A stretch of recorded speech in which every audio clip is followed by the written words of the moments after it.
Thank you very much. Good afternoon, everyone. I'd like to thank Professor Yok for the privilege to be here and be amongst our friends here in Vietnam and with Professor Chu and Professor Stephen Cheng.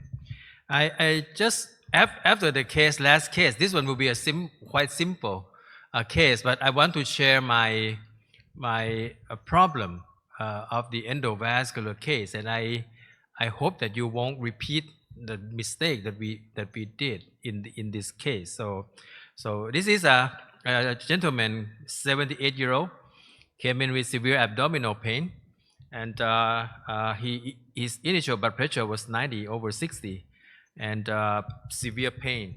So easily this should be some kind of problem with his AAA. So this is his CT scan.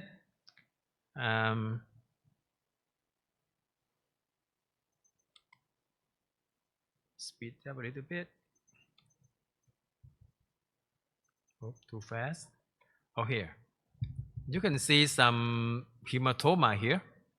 So that's quite large common right common iliac aneurysm, ruptured.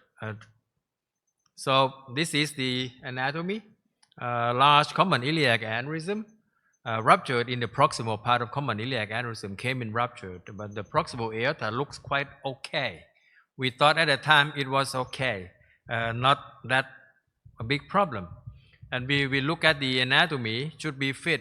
For our hospital, we may be the same as you, is that, as recommended, is that endovascular is our first approach. So we look at this, we thought that it should be an easy EVA procedure. Look at the diameter of the aorta was 25 at just below the renal arteries, and lower than that still 25, but it's a little bit narrow, reverse conical. In the lower part is 20 millimeters. And so at that time we thought that okay, we do a quick measurement. This case, 25 millimeters, we will oversize 20% of the diameter. So that would be, we will use maybe about 32 millimeters device. 28 will be a bit too small. 32 should be okay. And then we move on to the distal part. We have a large right common iliac aneurysm there.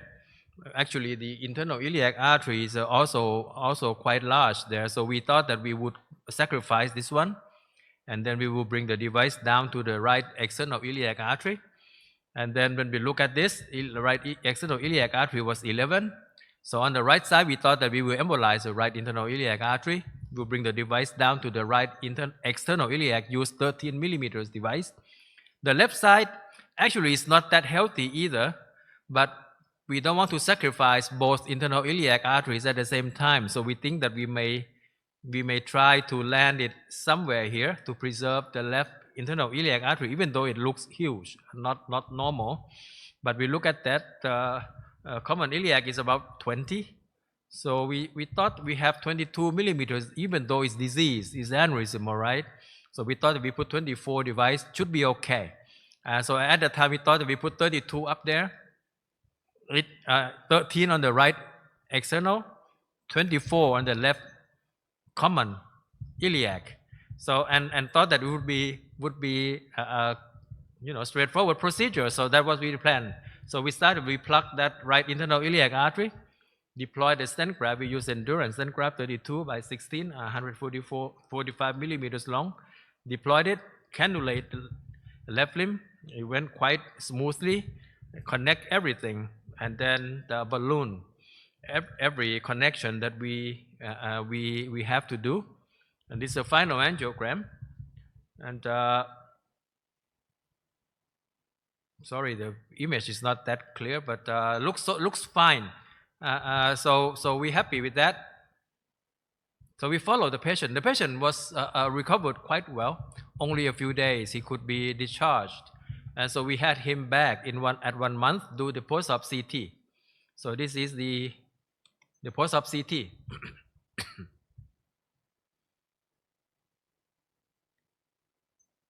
We saw some surprise that we didn't expect to see, is that the position of the stent graft looks fine, but you see some endo leak there.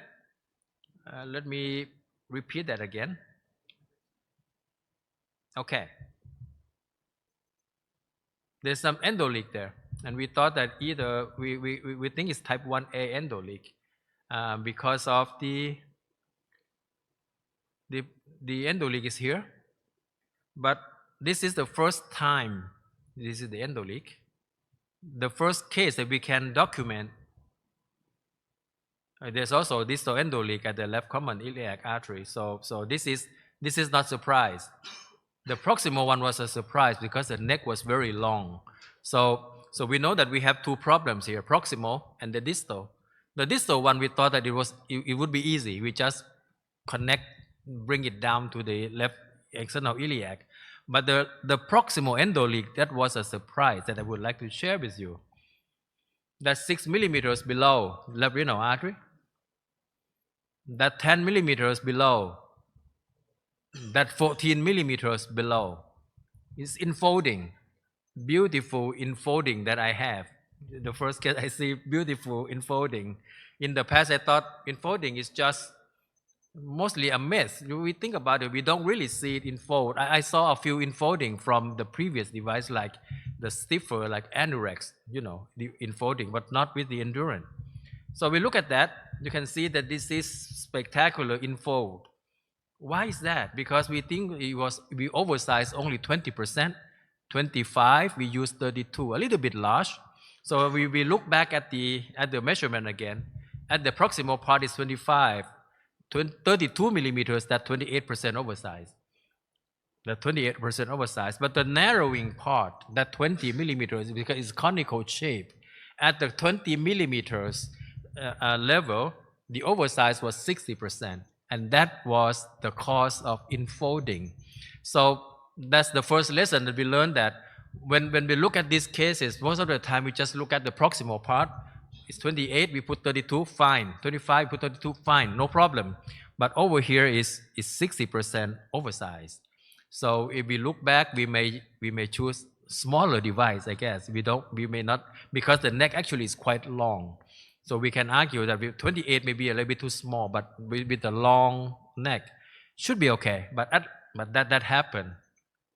Enfolding, number one problems. And then we have how to fix it, though. So at the time we discussed, we thought that we may balloon it, trying to open it up. If it's not successful, then we use endo anchor to like a staple, open it up.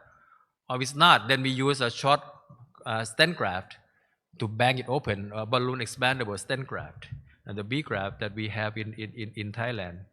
And then the distal part is quite straightforward. So we just embolize left internal iliac, and then we extend the limb to the left external iliac artery. So that's what we did. So the second procedure, 6 weeks later, after CT scan, we convinced him that we have to fix it. We have a significant endoleak. So we brought the patient in, embolized it. Now we use coil, come from the same size. And then that was the endoleak from the enfolding that we saw first. We balloon it, didn't work. So we tried with the endo anchor. So we put a few endo anchors, 3, 4 endo anchors. We did angiogram again. Seems to be a little bit of improvement. So we put more anchors, make sure that we at the time we thought that we fix it. So we put all of them, different level. But the final one, we still see endoleak. So it did not work. Endo anchor did not work. So what's next? Then we put the stent graft in. We prepared the balloon expandable stent graft, the B graft, the aortic B graft. We put the B graft in. Nicely done. Open it up, bang it up. Post dilate to 30 millimeters. Post op CT, endoleak was gone. We thought that this was type 2, so it's come delay and small, more distal. So we were happy. Okay, we fix it. Then when we look at the image closer, you can see that our stent graft, the extended one, the stent graft is covered renal arteries. And when we look back, when we deploy the stent graft, it slipped up a little bit. And that, we cover left renal artery. And actually the right side is not that good either, because even though the stent graft is still not touched to the wall, but the level of stent graft was too high for both renal arteries. So now the second problem we have, we fix one problem, we see another problem from us. So what we do? So at that time we just do the chimney, we salvage procedure. So we put two chimneys for the left renal artery, and then we add a cuff, the 32 by 32, and then bilateral chimneys.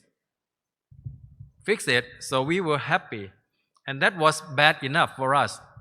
So we talked to the patient. This is type 2 endoleak. We thought it was okay. So okay, follow the patient. Post op 1 month, another 1 month, 1 month post second operation. Everything looked okay. There was still some endoleak. We convinced ourselves that it was type 2. Actually, I don't think we can rule out type 1 at all. It can be type 1, but we think that we have very long ceiling. So we thought it's type 2 endoleak. So we said, okay, 6 months, we will do CT scan again, follow the patient. Then some unexpected issue happened again. This time it's not us though. We blame the patient. Good doctors, we never blame ourselves, we blame the patient. So this time we blame the patient again. He came back. He came back with severe chest pain.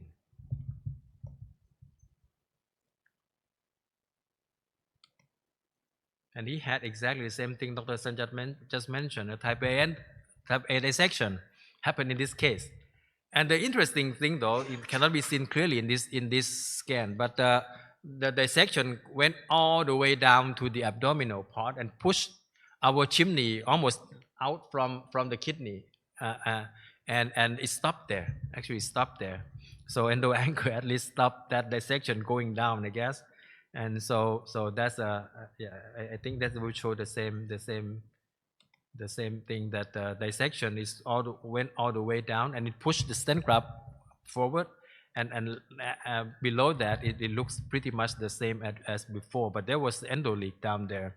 So we have to fix it. In this case, we did at the same time because the patient came in after CT scan, he crashed, so we have to do the operation right up here, and we do it down there, and this is and we cannot remove this is the CT scan, and we cannot force through and push the through and stent graft anteriorly, and it stopped at the anchor level. We did the hemi-arch replacement at the time and partially removed the graft, and we found that the stent graft with the endo-anchor is fixed to the aorta very tightly. We cannot pull it out, and if we have to cut it because of the chimney, it went very, very high. So we decided to just leave it there, partial graft replacement, and put the surgical graft zone to the previous the remnant of the aortic stent graft. So that's what we learned.